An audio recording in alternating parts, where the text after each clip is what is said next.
I was in the second grade and was the skinniest, shortest kid in school.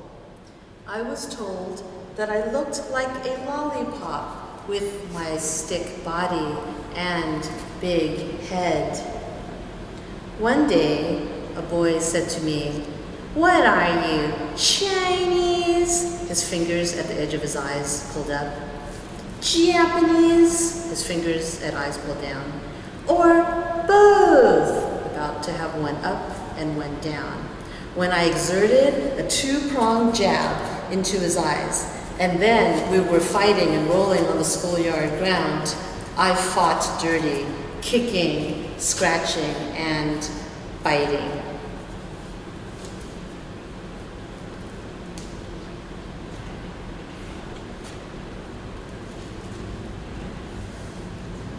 The next day, the boy came to school with a patch over one eye. I was never punished, but I gained a reputation for being crazy, and everyone left me alone. During recess, I was at my usual spot on the bench, reading my book. When the leader of the Filipina gang approached and invited me to join them, she said, "But you have to be Filipino." I lied and said I was half.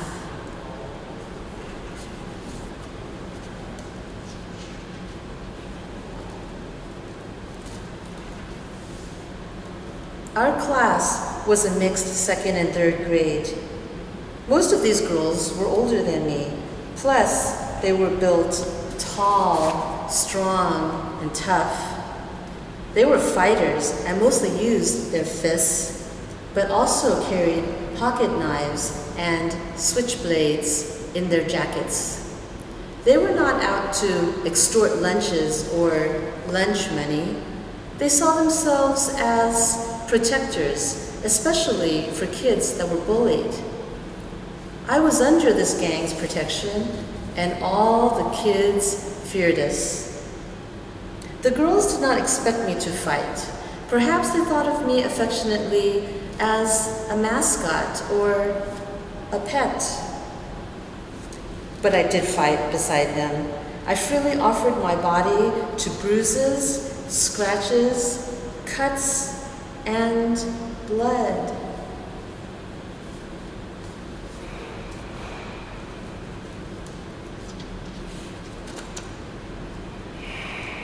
I felt fine with this, but at our meeting, some of the girls thought that we should beat up on a boy who was rumored to be a bully. This was a departure for us because we had not actually witnessed the said bullying this time. I felt uncomfortable with this and said so, but the girls ran off to find him. They came at him with full force. He was a big boy, but had no chance with a group of angry warrior girls.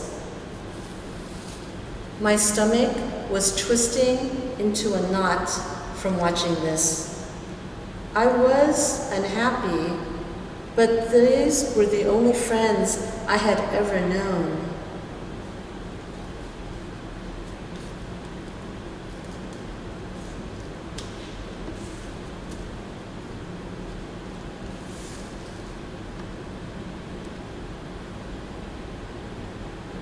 It was Blood Sister Day.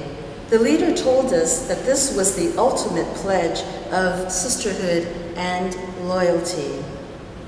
We sat in a circle, and each girl dutifully cut her finger and pressed it against each of the other girls' fingers. Many of the girls were really into it, but I saw a few of the girls had folded under the peer pressure. Cut, bleed, and press. Cut, bleed, and press. Cut, bleed, press, again and again and again.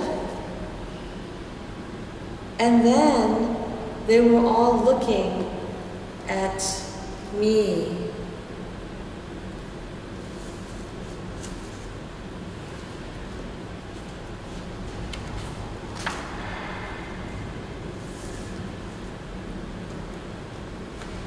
What was the meaning of blood sisters?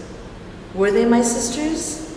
I didn't have a sister at home, and I liked these girls very much. Perhaps they could be my sisters. And the blood, we had already shed blood together. Was this really so different? Is this friendship? The knot in my stomach twisted tighter, and they were still all looking at me, waiting for my answer. No, I said.